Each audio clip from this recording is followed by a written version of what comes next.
Over the past week, I've been getting lots of questions about people asking about the El Nino. Now, here's some of the main points I want to address. There is an El Nino currently in place, but you got to remember it's more of a climate pattern about the sea surface temperatures in the Pacific Ocean.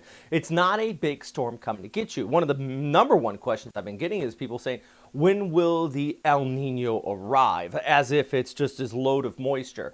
It has effects on the moisture flow, mainly a change in the weather pattern. But when we're talking about the El Nino, we really are mainly just talking about the sea surface temperatures out here in the eastern Pacific. And right now they are well above average. Well, we start to see the overall easterlies kind of shift or weaken and pile up those pockets of warm water off the coast of South America. Now, you're thinking, well, how does that affect my weather if I'm on the other side of the ocean or the other side of the world for that matter?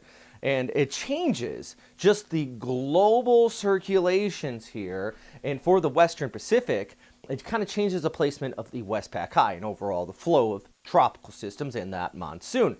The problem we have right now, though, is the sea surface temperatures in the Philippine Sea, and West Philippine Sea for that matter, are still well above average. So the waters still have plenty of energy despite the El Nino in place, which usually would reduce that amount of energy, just the changing climate.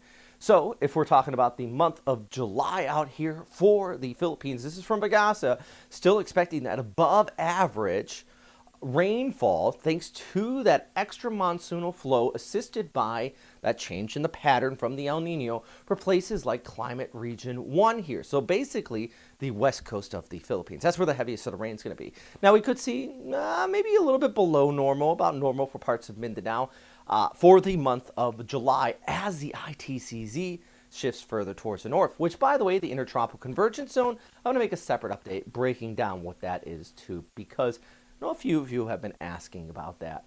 All right, so here's a look at August, still very similar, above average rainfall for basically climate region 1. So western coasts of Luzon and a little around normal there down towards Mindoro and Palawan. But the big thing is the west coast. Now everywhere else, especially the east coast, due to the fact that that moisture is coming in from the west and we're going to have less likely of tropical systems hitting from the east, we're going to see below average rain. Now, I say less likely of tropical systems hitting from the east, mainly because we could still get them, but in El Nino year, typically those storms tend to turn off towards the north.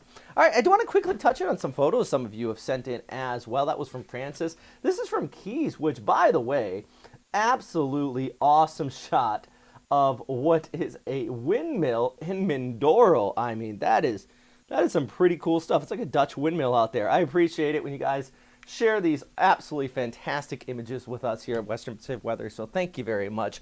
To get into the update today, kind of going back to that El Nino pattern, we had this tropical low move over Luzon. It's right in there, and this is still pulling in that moisture from the west. So we're getting the increase in showers from places like Palawan, western areas of Luzon. That inflow is going to continue to increase those showers for the west coast, despite the fact this low is turning towards the north. Not a tropical depression, but it is definitely a tropical low out there moving over the Batanes Islands and just helping to flare up all sorts of scattered showers there, and even over towards Taiwan for that matter. But otherwise in the tropics, we're staying calm for the time being. We've just been tracking this area for over a week now.